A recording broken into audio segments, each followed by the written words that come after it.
ಒಬ್ಬ ಕವಿ ಹೇಳ್ತಾನೆ, ಸೇವಾಧರ್ಮ ಪರಮಗಹನ ಯೋಗಿನಾಮಪ್ಯಗಮ್ಯ ಅಂತ.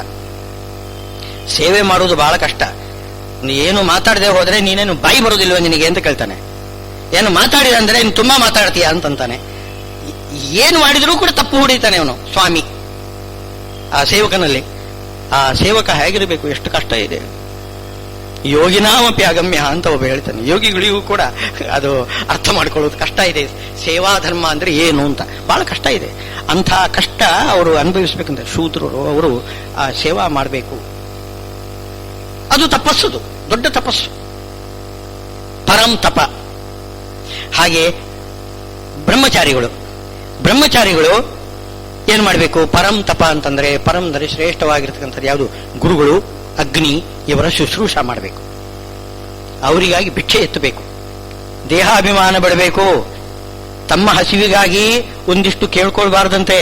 ಭಿಕ್ಷೆ ತಂದಿದ್ದು ಉಂಟಲ್ಲ, ಏನಾದ್ರೂ ಒಂದು ತಿಂಡಿ ಏನಾದ್ರೂ ತಂದಿದ್ರೆ, ತಿಂಡಿ ತಿನಿಸು ಹಣ್ಣು ಹಂಪಲು ಏನೋ ತಂದಿದ್ರೆ, ನನಗೆ ಹಸಿವಾಗುತ್ತೆ ನನ್ಗೆ ಕೊಡಿ ಅಂತ ಕೇಳ್ಕೊಂಡು ತಿನ್ನಬಾರ್ದು. ಅವ್ರು ಕೊಟ್ರೆ, ಗುರುಗಳು ಕೊಟ್ರೆ ತಿನ್ಬೇಕಂತ, ಇಲ್ಲದೆ ಹೋದ್ರೆ ಉಪವಾಸ ಇರಬೇಕಂತ ಭಾಗವತದಲ್ಲಿ ಇದೆ ಸ್ಪಷ್ಟವಾಗಿ. ಏನು ನಾರದರು ಧರ್ಮರಾಜರಿಗೆ ಏನು 4 ಜಾತಿಗಳದ್ದು 4 ಆಶ್ರಮಗಳದ್ದೆಲ್ಲ ವರ್ಣನೆ ಮಾಡ್ತಾ ಇದ್ದಾರೆ. ಆವಾಗ ಆ ಮಾತು ಹೇಳ್ತಾರೆ, ಬ್ರಹ್ಮಚಾರಿ ಏನ್ ಮಾಡ್ಬೇಕು? ಗುರುಗಳು ಕೊಟ್ರೆ ಮಾತ್ರ ಉಣಬೇಕು, ಇಲ್ಲದೆ ಹೋದ್ರೆ ಉಪವಾಸ ಇರ್ಲಿಕ್ಕೆ ತಯಾರಿರಬೇಕು, ದೇಹಾಭಿಮಾನ ಬಿಡಬೇಕು. ಈ ರೀತಿ ದೇಹಾಭಿಮಾನ ಬಿಟ್ಟು ಪರಮ ತಪಸ್ಸು ಯಾರು? ಬ್ರಹ್ಮಚಾರಿ ಮಾಡಬೇಕು.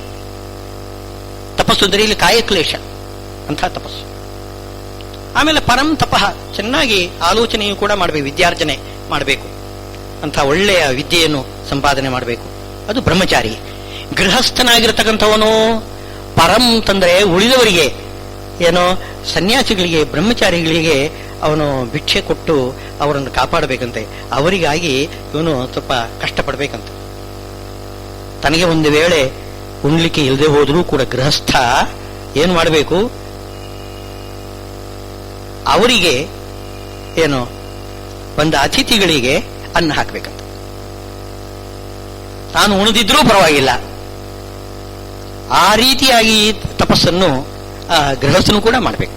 ಅವನಿಗೆ ಬಂದ ಅತಿಥಿಗಳಿಗೆ ಅನ್ನದಾನ ಮಾಡತಕ್ಕಂಥದ್ದು, ದೇವತೆಗಳಿಗೆ, ಬ್ರಾಹ್ಮಣರಿಗೆ, ಇವರಿಗೆಲ್ಲ ಅನ್ನದಾನ ಮಾಡಿ ಅವರನ್ನು ಉಣಿಸಿ ಕೊನೆಗೆ ತಾನು ಉಣಬೇಕಂತೆ. ಅದು ಉಳಿದೆಯೋ ಇಲ್ಲವೋ ಗೊತ್ತಿಲ್ಲ. ಗೃಹಸ್ಥ ಯಾವ ರೀತಿ ಉಣಬೇಕು ಅಂತಂದ್ರೆ, ಮನೆ ಯಜಮಾನ ಮೊದಲು ಅವನು ಕೂತಿರೋದಲ್ಲ, ಮನೆ ಯಜಮಾನ ಎಲ್ಲ ಅತಿಥಿಗಳಿಗೆ ಮೊದಲಿಗೆ, ಬ್ರಾಹ್ಮಣರಿಗೆ ಅತಿಥಿಗಳಿಗೆ ಮೊದಲಿಗೆ ಅನ್ನ ಹಾಕಿ, ಆಮೇಲೆ ತನ್ನ ಮನೆಯಲ್ಲಿ ಯಾರು ಸೇವಕರಿದ್ದಾರೆ ಅವರಿಗೆ ಮೊದಲಿಗೆ ಅನ್ನ ಹಾಕಬೇಕಂತೆ. ತನ್ನ ಮನೆಯಲ್ಲಿ ಸೇವಕರು, ಹೆಣ್ಣು ಮಕ್ಕಳು, ಅವರಿಗೆಲ್ಲ ಅನ್ನ ಹಾಕಿ ಎಲ್ಲರಿಗೂ ಕೂಡ ಹಾಕಿದ ಮೇಲೆ ಯಜಮಾನಾದವನು ಊಟ ಮಾಡಬೇಕು ಅಂತ ಶಾಸ್ತ್ರದಲ್ಲಿರೋದು. ಅಂದ್ರೆ ಆಮೇಲೆ ಉಳಿದಿದೆಯೋ ಇಲ್ವೋ ಅದನ್ನು ನೋಡಬೇಕು. ಅದೇನೋ ಉಳಿದಿದ್ರೆ ಊಟ ಮಾಡ್ತಾನೆ, ಎಷ್ಟು ಉಳಿದಿದೆಯೋ ಅಷ್ಟು ಊಟ ಮಾಡ್ತಾನೆ. ಗೃಹಸ್ಥ ಧರ್ಮ ಅಷ್ಟು ಸುಲಭ ಏನಲ್ಲ. ಅಂದ ಪರಂ ತಪ ಅದು ಕೂಡ ಇದೆ, ಒಳ್ಳೆ ತಪಸ್ಸದು. ಆಮೇಲೆ ವಾನಪ್ರಸ್ಥ ಅಂತ ಕೇಳಬೇಡಿ, ಪರಂ ತಪಃ, ವಿಚಿತ್ರವಾಗಿರತಕ್ಕಂತಹ ತಪಸ್ಸು. ಕಾಯಕ್ಲೇಶನೇ ಅವನು ಮಾಡ್ಬೇಕಂತೆ ವಾನಪ್ರಸ್ಥ. ಕಾಡಿಗೆ ಹೋಗ್ಬೇಕು. ಯಾಕೆ ಕಾಡಿಗೆ ಹೋಗ್ಬೇಕು? ಊರಿನಲ್ಲಿದ್ರೆ ಪಾಕ ಮಾಡಿದ ಅನ್ನವನ್ನು ಉಣಬೇಕಾಗತ್ತೆ, ಕೂಡುದು ಅಂತ ಹೇಳ್ತಾರೆ. ಪಾಕ ಮಾಡಿದ್ದು ಯಾವುದನ್ನು ಉಣಬಾರದು, ಅಪಕ್ವವಾಗಿರ್ತಕ್ಕಂಥದ್ದನ್ನು ಉಣಬೇಕಂತೆ. ಅಂದರೆ ಮರದಲ್ಲಿ ತಾನಾಗಿ ಬೆಳೆದು ಬಿದ್ದಿರತಕ್ಕಂಥದ್ದು ಹಣ್ಣು ಹಂಪಲು ಇತ್ಯಾದಿಗಳು, ಗಡ್ಡೆ ಗೆಣಸುಗಳು, ಅದನ್ನು ಹಾಗೆ ಹಸಿಯಾಗಿ ತಿನ್ನಬೇಕಂತ. ಪಾಕ ಮಾಡಿದ್ದು ಯಾವುದನ್ನು ತಿನ್ನಬಾರದು. ಆಮೇಲೆ ಗುಡಿಸಲು ಕಟ್ಟಿಕೊಳ್ಬಹುದು, ಗುಡಿಸಲು ವಾಸ ಮಾಡಬಾರದಂತೆ. ಯಾಕೆ ಗುಡಿಸಲು ಕಟ್ಟಿಕೋಬೇಕು ಅಂತಂದ್ರೆ, ಅವನ ಅಗ್ನಿ ನಾಶ ಆಗಬಾರದು ಅಂತ. ಅವನು ಹೋಮ ಮಾಡಬೇಕು, ಆ ಅಗ್ನಿ ನಾಶ ಆಗಬಾರದು. ನಮ್ಮ ದೇವರ ಮನೆ ಕಟ್ಟೋದು ನಮಗಲ್ಲ, ದೇವರಿಗೋಸ್ಕರ ಮನೆ ಕಟ್ಟಬೇಕಂತೆ.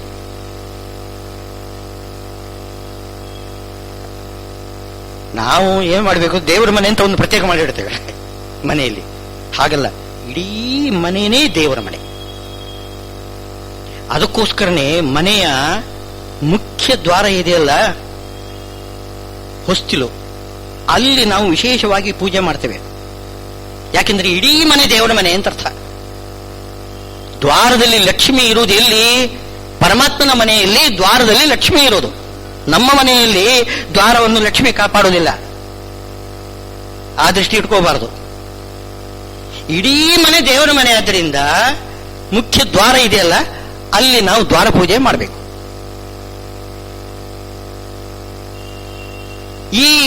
ಇವನು ಯಾರಿದ್ದಾನೆ ವಾನಪ್ರಸ್ಥ, ಅವನು ಗುಡಿಸಲು ಕಟ್ಟಿದ್ರೆ, ಈಗ ನಾವು ಅದರ ಏನ್ ಮಾಡ್ತೇವೆ, ದೇವರಿಗೋಸ್ಕರ ಮನೆ ಕಟ್ಟಿಸಿಕೊಂಡು ಹೆಸರು, ಆದ್ರೆ ನಾವು ವಾಸ ಮಾಡೋದು.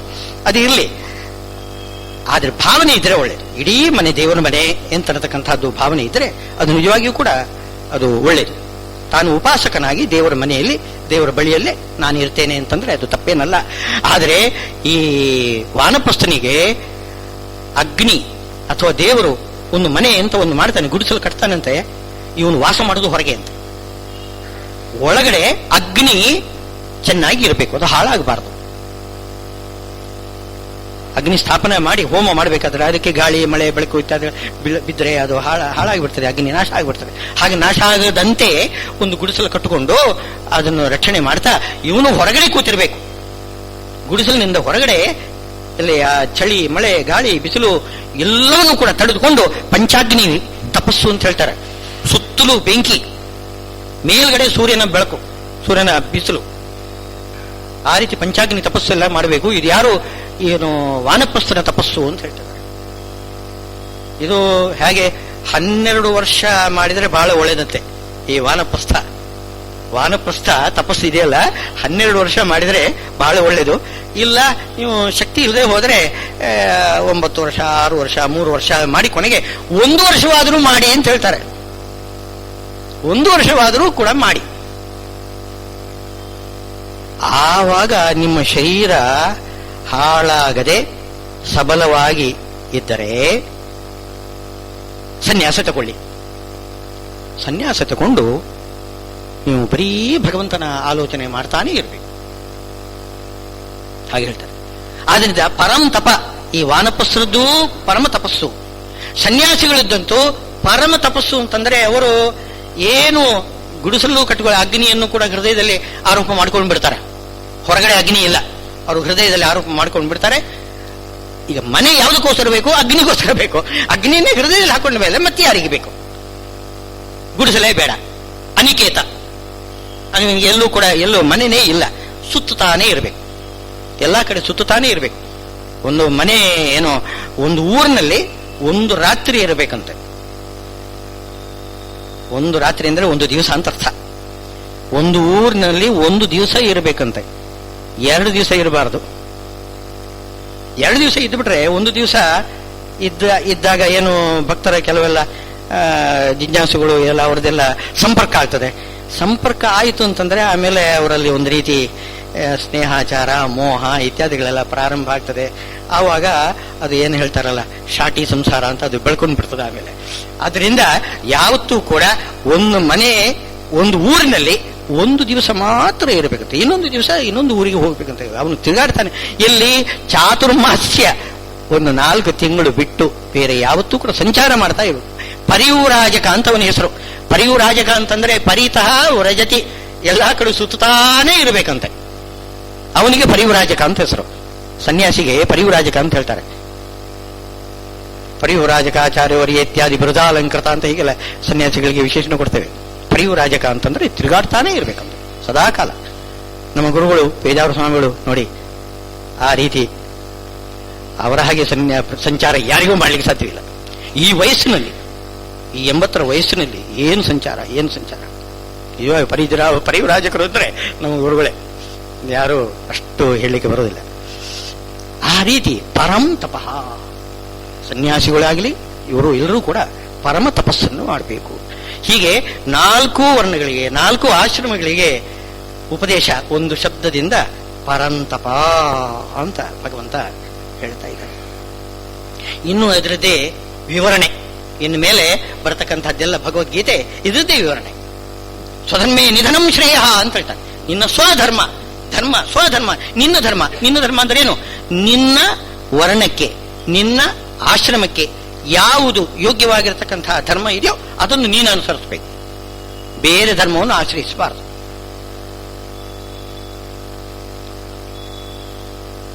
ಅದು ಇಷ್ಟು ಹೇಳಿ ಪರಂತಪ ಅಂತ ಹೇಳಿದಾಗ ಅರ್ಜುನ ಪ್ರಶ್ನೆ ಮಾಡ್ತಾನೆ, ಪರಂತಪ ಅಂತಂತ ಇದೆಯಾ?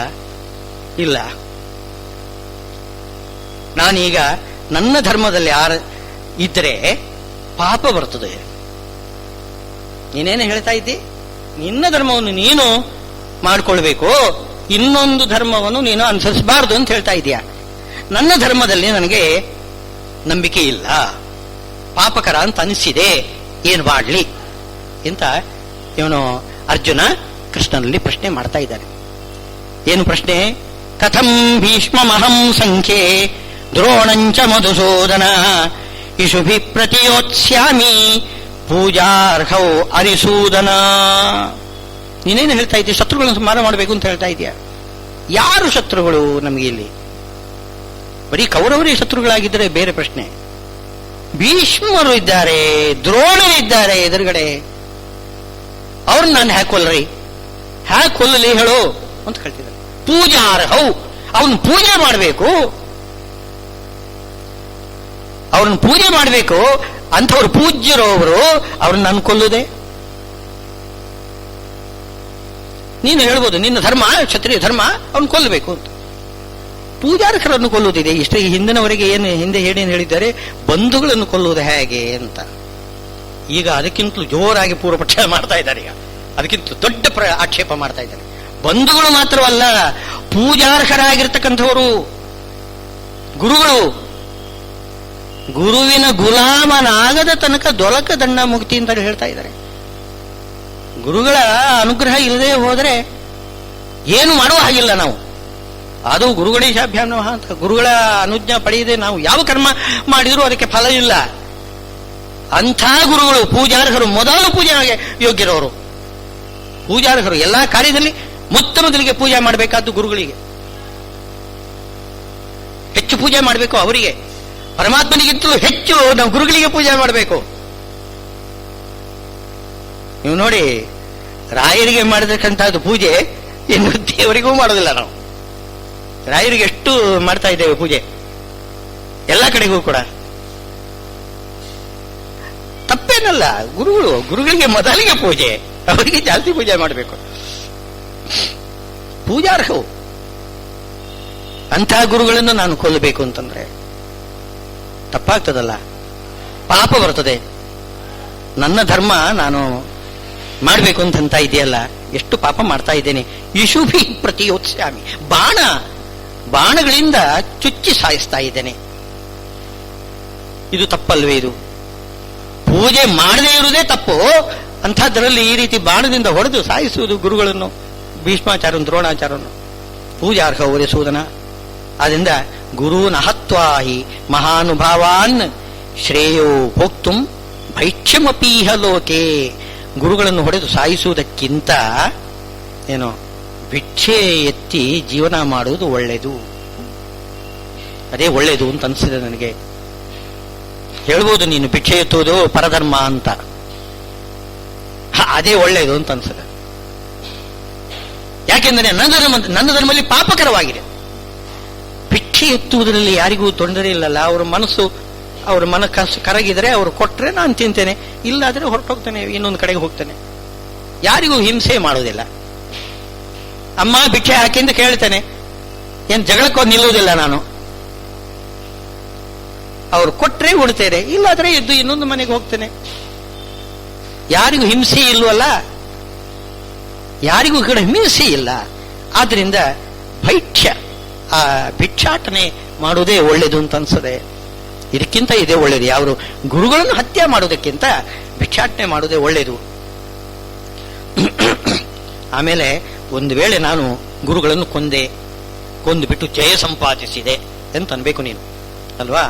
ಜಯ ಸಂಪಾದಿಸಿ ಬಿಡ್ತೇನೆ. ಆದರೆ ನನಗೆ ಆ ಜಯದಿಂದ ಏನು ಸುಖ ಇಲ್ಲ.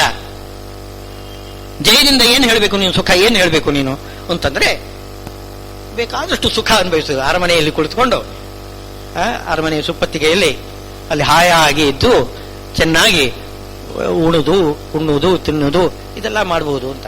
ಆದರೆ ನಾನೇನು ಸುಪ್ಪತ್ತಿಗೆಯಲ್ಲಿ ಮಲಗಿದ್ರೆ ಆ ಸುಪ್ಪತ್ತಿಗೆ ನನಗೆ ಗುರುಗಳು ಯಾರು ಭೀಷ್ಮಾಚಾರ್ಯರು, ದ್ರೋಣಾಚಾರ್ಯರು, ಅವರ ಮೈಯೆಲ್ಲ ರಕ್ತ ಏನಿದೆ ಚಿಮ್ಮಿ ಅವರು ಸಾಯುವ ಹೊತ್ತಿನಲ್ಲಿ ನಾನು ಕಣ್ಣಾರೆ ನೋಡಬೇಕು. ಆ ರಕ್ತ ಯಾವತ್ತೂ ಕೂಡ ನನ್ನ ಮನಸ್ಸಿನಿಂದ ಹೊರಗಡೆ ಹೋಗುವುದಿಲ್ಲ. ಅದೇ ನನ್ನ ಮನಸ್ಸಿನಲ್ಲಿ ಕೊರಿತಾ ಇರ್ತದೆ ಆ ದೃಶ್ಯ. ನನ್ನ ಏನು ಮಲ್ಕೊಳ್ಳತಕ್ಕಂಥ ಸುಪ್ಪತ್ತಿಗೆ ಕೂಡ ಅದು ರಕ್ತಸಿಕ್ತವಾಗಿ ಕಾಣಿಸ್ತದೆ. ನಾನು ಉಣ್ತಕ್ಕಂಥ ಅನ್ನ ಎಲ್ಲ ರಕ್ತಮಯವಾಗಿ ಕಾಣಿಸ್ತದೆ. ಹೇಗೆ ಉಣ್ಲಿ, ಹೇಗೆ ಮಲ್ಕೊಳ್ಳಿ, ನಾನು ಹೇಗೆ ಸುಖ ಪಡ್ಲಿ ಹೇಳು? ರುಧಿರ ಪ್ರದಿಗ್ಧಾನ್ ಅಂತ, ಭುಂಜೀಯ ಭೋಗಾನ್ ರುಧಿರ ಪ್ರದಿಗ್ಧಾನ್, ರಕ್ತಸಿಕ್ತವಾಗಿರ್ತಕ್ಕಂಥ ಆ ಭೋಗ ಪದಾರ್ಥಗಳನ್ನು ನಾನು ಹೇಗೆ ಉಣಲಿ, ನಾನು ಹೇಗೆ ಅನುಭವಿಸಲಿ ಹೇಳು? ನನಗೆ ಸುಖವಿಲ್ಲ, ನನಗೆ ಸುಖ ಇಲ್ಲ, ಒಂದೇ ಮಾತು ಹೇಳ್ತೇನೆ, ನನಗೆ ಇದರಿಂದ ಸುಖ ಇಲ್ಲ. ಆಮೇಲೆ ಒಂದು ಹೇಳ್ತಿದ್ದಾನೆ, ನಚೀತದ್ವಿದ್ಮೋ ಕತರನ್ನು ಗರೀಯ ಯದ್ವಾ ಜಯೇಮ ಯದಿವಾ ನೋ ಜಯೇಯು. ನೀನೇನು ಹೇಳ್ತಿ? ಯುದ್ಧ ಮಾಡಿದರೆ ನಿನಗೆ ಭೀಷ್ಮಾಚಾರ್ಯ ದ್ರೋಣಾಚಾರ್ಯನ ಕೊಂದು ಬಿಟ್ಟರೆ ಆವಾಗ ನಿನಗೆ ಜಯ ನಿಶ್ಚಿತ. ಅವರು ಇರುವಷ್ಟು ಕಾಲ ನಿನಗೆ ಜಯ ಇಲ್ಲ. ಅದು ಕೃಷ್ಣನೇ ಹೇಳ್ತಾನೆ. ಹೌದು, ಅವರು ಇರುವಷ್ಟು ಕಾಲ ಖಂಡಿತವಾಗಿಯೂ ಜಯ ಇಲ್ಲ. ಅವರು ಹೋದ ಮೇಲೆ ತಾನೇ ಜಯ. ಆ ದುರ್ಯೋಧನಾದಿಗಳನ್ನು ಕೊಲ್ಲಿಕ್ಕೆ ಬರ್ತದೆ. ಹೌದು, ಆದರೆ ನಾನು ಯುದ್ಧ ಮಾಡ್ತಾ ಇರುವಾಗ ಅದರಿಂದ ಜಯ ನನಗೆ ಸಿಗ್ತದೆ ಅಂತನ್ನೋದು ಏನು ನಿಶ್ಚಯ ಹೇಳಲಿಕ್ಕೆ ಬರ್ತದೇನು ಹೇಳಿ? ನಿಶ್ಚಯವಾಗಿ ನನಗೆ ಜಯ ಸಿಗ್ತದೆ ಅಂತ ಅನ್ಲಿಕ್ಕೆ ಬರ್ತದೇನು? ಇಲ್ಲ. ಜಯ ಪರಾಜಯ ಅದು ಎರಡೂ ಕೂಡ ಬರುವುದು. ಅದು ನಾನು ನಿಶ್ಚಯವಾಗಿ ಹೇಳಲಾರೆ. ಪರಾಜಯನೂ ಬರಬಹುದು. ಯಾಕೆಂದ್ರೆ ಅವರು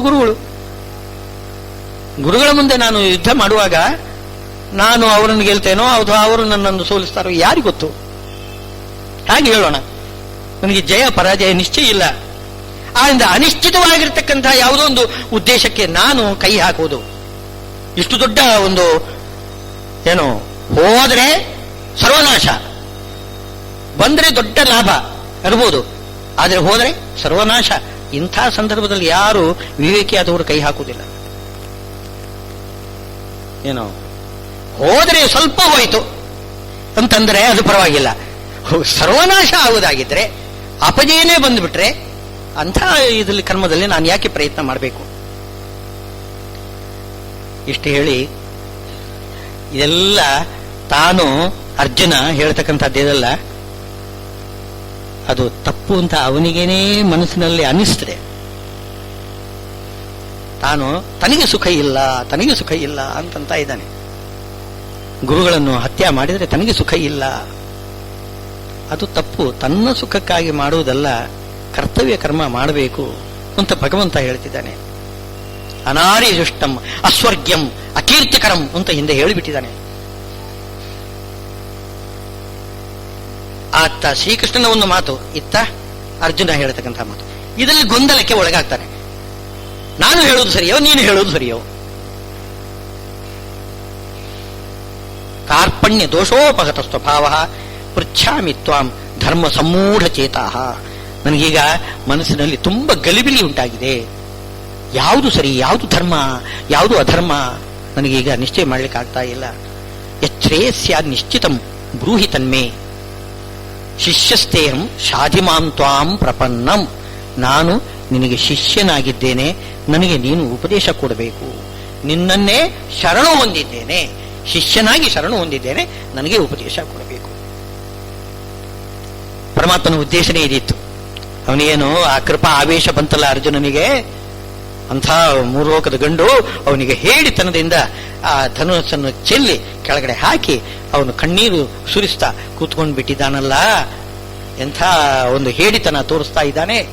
ಇದೆಲ್ಲ ಕಾರಣ ಏನು ಅಂತಂದ್ರೆ ಶಿಷ್ಯಸ್ತೇಹಂ ಶಾಧಿಮಾಂ ತ್ವಾಂ ಪ್ರಪನ್ನಂ ಅಂತ. ನನಗೀಗ ಮನಸ್ಸಲ್ಲಿ ತುಂಬ ಗೊಂದಲ ಉಂಟಾಗಿದೆ. ನನ್ನ ಈ ಗೊಂದಲವನ್ನು ಪರಿಹಾರ ಮಾಡಬೇಕು. ನನಗೆ ಎಲ್ಲ ಸಮಸ್ಯೆಗಳಿಗೆ ಉತ್ತರ ಕೊಟ್ಟು ನನ್ನನ್ನು ಯುದ್ಧದಲ್ಲಿ ನನಗೆ ಪ್ರವೃತ್ತಿ ಉಂಟಾಗುವ ಹಾಗೆ ನನಗೆ ಧೈರ್ಯ ಹೇಳಬೇಕು. ನನಗೀಗ ಧೈರ್ಯ ಎಲ್ಲ ಹೊರಟೋಗಿಬಿಟ್ಟಿದೆ. ನನಗೆ ಉಪದೇಶ ನೀಡು ಅಂತ ಬೇಡಿಕೊಳ್ತಿದ್ದಾನೆ. ಈ ರೀತಿ ಬೇಡತಕ್ಕಂಥವರಿಗೆ ಮಾತ್ರ ಉಪದೇಶ ಕೊಡಬೇಕು. ತತ್ವಜ್ಞಾನ ಯಾರ್ಯಾರಿಗೆ ಉಪದೇಶ ಕೊಡಬಾರದು ಅಂತಿದೆ. ಯಾರು ಸಂಸಾರದಲ್ಲಿ ದುಃಖ ಪಟ್ಟಿದ್ದಾರೆ, ಈ ದುಃಖ ಪರಿಹಾರ ಹೇಗೆ ಮಾಡಿಕೊಳ್ಬೇಕು ಎಂಬುದಾಗಿ ಮನಸ್ಸಿನಲ್ಲಿ ಯಾರು ಚಿಂತನೆ ಮಾಡ್ತಾರೆ, ಬೇರೆ ಉಪಾಯ ಇಲ್ಲ, ನನಗೆ ಸರಿಯಾದ ಮಾರ್ಗ ತೋರಿಸಿ ಎಂಬುದಾಗಿ ಗುರುಗಳ ಬಳಿಗೆ ಯಾರು ಬರ್ತಾರೆ ಅವರಿಗೆ ಈ ಉಪದೇಶ ಮಾಡಬೇಕು, ಉಳಿದವರಿಗೆ ಈ ಉಪದೇಶ ಮಾಡಬಾರದು. ಕೊನೆಗೆ ಈ ಮಾತನ್ನು ಕೃಷ್ಣ ಹೇಳ್ತಾನೆ, ಇದಂತೆ ನಾ ತಪಸ್ಕಾಯ ನಾ ಭಕ್ತಾಯ ಕದಾಚನ ನಚ ಅಶುಶ್ರೂಷವೇ. ಯಾರು ಕೇಳಲಿಕ್ಕೆ ಶುಶ್ರೂಷ ಇಲ್ಲ, ಕೇಳುವ ಇಚ್ಛೆ ಇಲ್ಲ ಅಂತವ್ರನ್ನ ಕರೆದು ನಿಮಗೆ ಉಪದೇಶ ಮಾಡ್ತೇನೆ ಅಂತ ಅನ್ಬಾರ್ದು. ಯಾರಿಗೆ ಇಚ್ಛೆ ಇಲ್ಲ ಅವರನ್ನು ಈ ಇದರಲ್ಲಿ ಸಂತೆ ಮಾರ್ಕೆಟ್ನಲ್ಲಿ ನಿಂತುಕೊಂಡು ಅಲ್ಲಿ ಕರೆದು ಬನ್ನಿ ಬನ್ನಿ ಬನ್ನಿ ನಿಮಗೆ ಉಪದೇಶ ಕೊಡ್ತೇನೆ, ಆ ರೀತಿ ಉಪದೇಶವನ್ನು ಮಾರಾಟ ಮಾಡಬಾರ್ದು. ಉಪದೇಶ ಮಾರಾಟಕ್ಕೆ ಇರತಕ್ಕಂತಹ ವಸ್ತು ಅಲ್ಲ. ಯಾರು ದುಃಖದಿಂದ ಬೇರೆ ದಾರಿ ಕಾಣದೆ ಶಿಷ್ಯಸ್ತೇಹಂ ಶಾಧಿಮಾನ್ ತ್ವಾಂ ಪ್ರಪನ್ನಂ ಅಂತ ಹೇಳಿ ಯಾರು ಗುರುಗಳನ್ನು ಮೊರೆ ಹೋಗ್ತಾರೆ ಅಂಥವರಿಗೆ ಮಾತ್ರ ಉಪದೇಶ ಮಾಡಬೇಕು. ಅದಕ್ಕೋಸ್ಕರ ಅಂಥ ಸ್ಥಿತಿಯನ್ನು ಅರ್ಜುನನಿಗೆ ಶ್ರೀಕೃಷ್ಣ ಇವಾಗ ತಂದುಕೊಟ್ಟಿದ್ದಾನೆ. ಅರ್ಜುನನಿಗೆ ಇವನು ಉಪದೇಶ ಕೊಡಬೇಕಾಗಿತ್ತು, ಅದಕ್ಕೋಸ್ಕರ ಅವನಿಗೆ ಈ ರೀತಿ ಒಂದು ವಿಷಾದವನ್ನು ತಂದುಕೊಟ್ಟಿದ್ದಾನೆ. ಆದ್ದರಿಂದಲೇ ಇದು ವಿಷಾದ ಯೋಗ. ವಿಷಾದ ಯೋಗ ಆಗುವುದು ಹೇಗೆ ಅಂತಂದ್ರೆ ಹೀಗೆ, ವಿಷಾದ ಬಂದಾಗ ಅವನು ಏನು ದಾರಿ ಕಾಣದೆ ಗುರುಗಳನ್ನು ಹೋಗಿ ಬೇಡಿಕೊಳ್ತಾನೆ, ಉಪದೇಶ ನೀಡಿ ಅಂತ.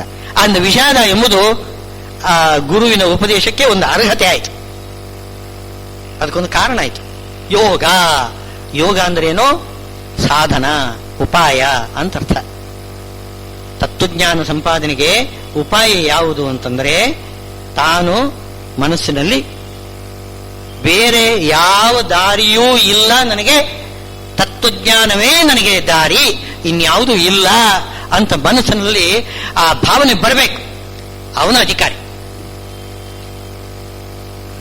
ಸುಮ್ಮನೆ ಏನು ಹೇಳ್ತಿದ್ದಾರೆ ಕೇಳೋಣ ಅಂತ ಆ ರೀತಿ ಕೇಳಿದರೆ ಉಪಯೋಗವಿಲ್ಲ.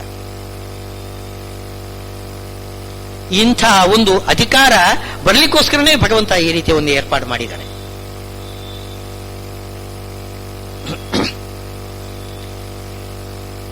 ಆಮೇಲೆ ಹೇಳ್ತಾನೆ, ನನಗೆ ಮನಸ್ಸಿನಲ್ಲಿ ಬಂದ ಗೊಂದಲ ಏನಿದೆ, ದುಃಖ ಏನಿದೆ, ಈ ದುಃಖ ಪರಿಹಾರಕ್ಕೆ ಎಷ್ಟು ಲೌಕಿಕವಾಗಿರತಕ್ಕಂಥ ಎಷ್ಟು ಸುಖ ಸಂಪತ್ತು ಬಂದರೂ, ಅಷ್ಟು ಮಾತ್ರವಲ್ಲ ಸ್ವರ್ಗಲೋಕದ ಆಧಿಪತ್ಯ ಬಂದರೂ ಕೂಡ ನನಗೆ ಈ ದುಃಖ ಪರಿಹಾರ ಆಗುವುದಿಲ್ಲ.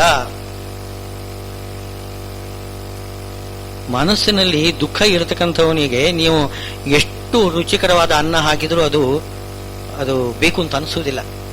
ಅನ್ನದಲ್ಲಿ ದ್ವೇಷ ಬರ್ತದೆ. ಅನ್ನದಲ್ಲಿ ನಮಗೆ ಆಸೆ ಬರಬೇಕಾಗಿದ್ರೆ ಮನಸ್ಸು ನೆಮ್ಮದಿಯಾಗಿರಬೇಕು. ಮನಸ್ಸು ಯಾವಾಗ ಹಾಳಾಯಿತು ಆವಾಗ ಅನ್ನ ಸೇರುವುದಿಲ್ಲ. ನೀವು ಎಷ್ಟು ಭೋಗ ಕೊಟ್ಟರೂ ಉಪಯೋಗವಿಲ್ಲ. ದೇವಲೋಕದ ಐಶ್ವರ್ಯ ತಂದು ಕಾಲಿಗೆ ಹಾಕಿದ್ರು, ಕಾಲ ಬುಡದಲ್ಲಿ ಹಾಕಿದ್ರು ಅದು ಏನು ಸುಖ ನೀಡುವುದಿಲ್ಲ. ಮನಸ್ಸಿನಲ್ಲಿ ಇರುವುದು ಸುಖ, ಪದಾರ್ಥದಲ್ಲಿ ಅಲ್ಲ. ಭೋಗ ಪದಾರ್ಥದಲ್ಲಿ ಸುಖ ಇಲ್ಲ, ಸುಖ ಎಲ್ಲ ಇರುವುದು ಮನಸ್ಸಿನಲ್ಲಿ. ಅದು ಏನು ಅಲ್ಪವಾಗಿರತಕ್ಕಂತಹ ಪದಾರ್ಥದಲ್ಲೂ ಸುಖ ಕಾಣಬಹುದು. ಮಹತ್ತಾದ ಸಂಪತ್ತು ಬಂದರೂ ಕೂಡ ಅದರಲ್ಲಿ ಏನು ಸುಖ ಇಲ್ಲ ಅಂತ ಅನಿಸ್ಬೋದು. ಅದೆಲ್ಲ ಒಬ್ಬೊಬ್ಬನ ಮನಸ್ಥಿತಿ. ಅದರ ಮೇಲೆ ಈ ಸುಖ ಅಂತನ್ನೋದು ಅವಲಂಬಿಸ್ತದೆ. ಅದನ್ನು ಹೇಳ್ತಿದ್ದಾನೆ. ಸಂಜಯ ಉವಾಚ ಏವಂ ಮುಕ್ತ್ವಾ ಋಷಿಕೇಶಂ ಗುಡಾಕೇಶ ಪರಂತಪಃ ನಯೋತ್ಸೀತಿ ಗೋವಿಂದಂ ಉಕ್ತ್ವಾ ತೂಷ್ಣೀಂ ಬಭೂವಃ. ಪರಂತಪಃ, ಪರಂತಪ ಅಂತ ಕರೆದಿದ್ದಾನಲ್ಲ, ನಿಜವಾಗಿಯೂ ಪರಂತಪನೇ ಅವನು ಅಂತ ಇಲ್ಲಿ ಹೇಳ್ತಿದ್ದಾರೆ. ಸಂಜಯ ಹೇಳ್ತಿದ್ದಾನೆ ಧೃತರಾಷ್ಟ್ರನ ಮುಂದೆ, ಏನು ಅರ್ಜುನ ನಿಜವಾಗಿಯೂ ಪರಂತಪನೇ. ತತ್ಕಾಲದಲ್ಲಿ ಏನೋ ಒಂದು ಅವನಿಗೆ ಈ ರೀತಿ ದೌರ್ಬಲ್ಯ ಬಂದಿದೆ, ಇಲ್ಲದೆ ಹೋದರೆ ನಿಜವಾಗಿಯೂ ಪರಂತಪ, ಒಳ್ಳೆ ಧರ್ಮಾಚರಣೆ ಮಾಡ್ತಕ್ಕಂಥವನು, ಶತ್ರುಗಳನ್ನು ನಿಗ್ರಹ ಮಾಡ್ತಕ್ಕಂಥವನು. ಆವಾಗ ತಮುವಾಚ ಹೃಷಿಕೇಶ ಪ್ರಹಸನ್ನಿವ ಭಾರತ. ಹೃಷಿಕೇಶ ಇದ್ದಾನಲ್ಲ ಒಳಗಡೆ, ಹೃಷಿಕ ಅಂದರೆ ಇಂದ್ರಿಯಗಳನ್ನೆಲ್ಲ ನಿಯಂತ್ರಣ ಮಾಡತಕ್ಕಂಥ ಭಗವಂತ. ಇಂದ್ರಿಯಗಳು ನಮ್ಮ ಹಿಡಿತದಲ್ಲಿ ಇಲ್ಲ. ನಾವು ಹೇಳಿದಾಗೆ ಇಂದ್ರಿಯಗಳು ಕೇಳಲ್ಲ, ಇಂದ್ರಿಯಗಳು ಹೇಳಿದಾಗ ನಾವು ಕೇಳ್ತೇವೆ. ಇಂದ್ರಿಯಗಳಿಗೆ ನಾವು ದಾಸರು. ಇಂದ್ರಿಯಗಳನ್ನು ಒಳಗಡೆ ಪ್ರೇರಣೆ ಮಾಡತಕ್ಕಂಥವನು ಒಳಗೆ ಭಗವಂತ. ನಾನೀಗ ಇಂಥ ಒಳ್ಳೆಯದನ್ನೇ ಆಲೋಚನೆ ಮಾಡಬೇಕು ಅಂತ ಆಲೋಚನೆ ಮಾಡ್ತೇನೆ, ಆದರೆ ಒಂದು ಕ್ಷಣದಲ್ಲಿ ಅದು ಬಿಟ್ಟು ಬೇರೆ ಎಲ್ಲಿಗೂ ಹೋಗ್ತದೆ ಮನಸ್ಸು. ದೇವರನ್ನ ಆಲೋಚನೆ ಮಾಡಬೇಕು, ಇಲ್ಲ. ಏನು ದೇವ್ರ ನಾಮ ಹೇಳ್ಕೊಳ್ರೆ ಅದರ ಅರ್ಥವನ್ನು ಆಲೋಚನೆ ಮಾಡಬೇಕು, ಇಲ್ಲ. ದೇವ್ರ ನಾಮ ಹೇಳ್ತಿರ್ತೇವೆ, ಮನಸ್ಸು ಎಲ್ಲೋ ಇರ್ತದೆ. ನಾವು ಜಪ ಮಾಡ್ತಿದ್ದೇವೆ, ಮಂತ್ರ ಸುಮ್ಮನೆ ಜಪ ಬಾಯಲ್ಲಿ ಬರ್ತಾನೆ ಇರ್ತದಷ್ಟೇ, ಮನಸ್ಸು ಎಲ್ಲೋ ಇರ್ತದೆ. ನಮ್ಮ ಕೈಲಿ ಇಲ್ಲ ಮನಸ್ಸನ್ನು ಹಿಡಿತದಲ್ಲಿ ಇಟ್ಟುಕೊಳ್ಳುವುದು, ಇಂದ್ರಿಯಗಳನ್ನು ಮನಸ್ಸಲ್ಲಿ ಇಟ್ಟುಕೊಳ್ಳುವುದು ನಮ್ಮಿಂದ ಆಗುವುದಿಲ್ಲ. ಋಷಿಕ ಈಶ ಅಂದ್ರೆ ಇಂದ್ರಿಯಗಳಿಗೆ ಪ್ರೇರಕನಾಗಿರ್ತಕ್ಕಂಥವನು ಭಗವಂತ ಒಳಗಡೆ ಇದ್ದಾನೆ, ಅವನಿಗೆ ಇದು ಸಾಧ್ಯ. ಈ ವಿಷಾದಕ್ಕೆ ಸರಿಯಾಗಿರ್ತಕ್ಕಂತಹ ಔಷಧಿ ಚಿಕಿತ್ಸೆ ಮಾಡಬೇಕು ಯಾರು? ಇಂದ್ರಿಯಗಳಿಗೆ ಪ್ರೇರಕನಾಗಿರ್ತಕ್ಕಂಥವನು ಅವು ಭಗವಂತ. ಅವನು ಕೊಡಬಲ್ಲ. ಅವನು ಏನ್ ಮಾಡ್ತಾನೆ? ಪ್ರಹಸನ್ನಿವ, ನಗುತ್ತಾ ಇದ್ದಾನಂತೆ. ಪರಮಾತ್ಮ ನಗಲಿಕ್ಕೆ ಪ್ರಾರಂಭ ಮಾಡಿದಾನಂತೆ. ಪ್ರಹಸನ್ ಅಂದ್ರೆ ಜೋರಾಗಿ ನಕ್ಕು ಬಿಟ್ಟಂತೆ, ಸ್ವಲ್ಪ ಅಲ್ಲ. ಪ್ರ ಅಂದರೆ ಜೋರಾಗಿ, ಹಸನ್ ನಗುತ್ತಾನೆ. ಆದ್ರೆ ಯುವ ಶಬ್ದವನ್ನು ಹಾಕಿದ್ದಾರೆ. ಇದು ಏನರ್ಥ ಅಂದ್ರೆ ಜೋರಾಗಿ ನಗುವಂತೆ ಕಾಣಿಸ್ತಾ ಇದ್ದಾನಂತೆ. ಜೋರಾಗಿ ನಗುವಂತೆ ಕಾಣಿಸ್ತದೆ ಅಂದ್ರೆ ಹಾಗೇನಾದ್ರೂ ಇದೆಯೇ? ನಗಲೇಬೇಕು ತಾನೆ. ನಗುವ ಹಾಗೆ ತೋರಿಸುವುದು ಅಂದ್ರೆ ಹೇಗೆ? ನಗುತ್ತಾ ಇದ್ದಾನೆ. ನಗುವುದು ಅಂತಂದ್ರೆ ಇಲ್ಲಿ ಅಪಹಾಸ ಮಾಡೋದು, ಹಾಸ್ಯ ಮಾಡೋದು. ಅರ್ಜುನನನ್ನು ಶ್ರೀಕೃಷ್ಣ ಇಲ್ಲೀಗ ಹಾಸ್ಯ ಮಾಡ್ತಾನೆ, ಲೇವಡಿ ಮಾಡ್ತಾ ಇದ್ದಾನೆ. ಈ ಎಂಥ ಇದು, ನೀನು ನಪುಂಸಕ ನೀನು ಅಂತ ಬೈತಾ ಇದ್ದಾನೆ. ಇದು ಹಾಸ್ಯ ಅಲ್ವೋ? ಇದು ಅಪಹಾಸ ಮಾಡೋದು. ಅಪಹಾಸ ಮಾಡುವ ಹಾಗೆ ಕಾಣಿಸ್ತಾ ಇದ್ದಾನಂತೆ, ಆ ರೀತಿ ನಗುತ್ತಾ ಇದ್ದಾನಂತೆ. ವಾಸ್ತವದಲ್ಲಿ ಪರಮಾತ್ಮ ಆ ರೀತಿ ಅರ್ಜುನನನ್ನು ಅಪಹಾಸ ಮಾಡುವುದಿಲ್ಲ. ಅರ್ಜುನ ಅಂತಂದ್ರೆ ಮಮ ಪ್ರಾಣಾಯಿ ಪಾಂಡವಾಹ ಅಂತನ್ನೋ ಹಾಗೆ ಪರಮಾತ್ಮನಿಗೆ ಅತ್ಯಂತ ಪ್ರೀತಿ ಪಾತ್ರನಾಗಿರ್ತಕ್ಕಂಥವನು ಇವರು ಅರ್ಜುನ. ಅವನನ್ನು ಅಪಹಾಸ ಮಾಡುವುದಿಲ್ಲ, ಗೇಲಿ ಮಾಡುವುದಿಲ್ಲ, ಲೇವಡಿ ಮಾಡುವುದಿಲ್ಲ. ನಗುತ್ತಾ ಇದ್ದಾನೆ. ನಗುವುದು ಸ್ವಾಭಾವಿಕ. ಪರಮಾತ್ಮ ನಗುವುದು ಸ್ವಾಭಾವಿಕ. ಯಾಕೆಂದ್ರೆ ಅವನು ಆನಂದಮಯ ತಾನೇ. ಆನಂದಮಯ.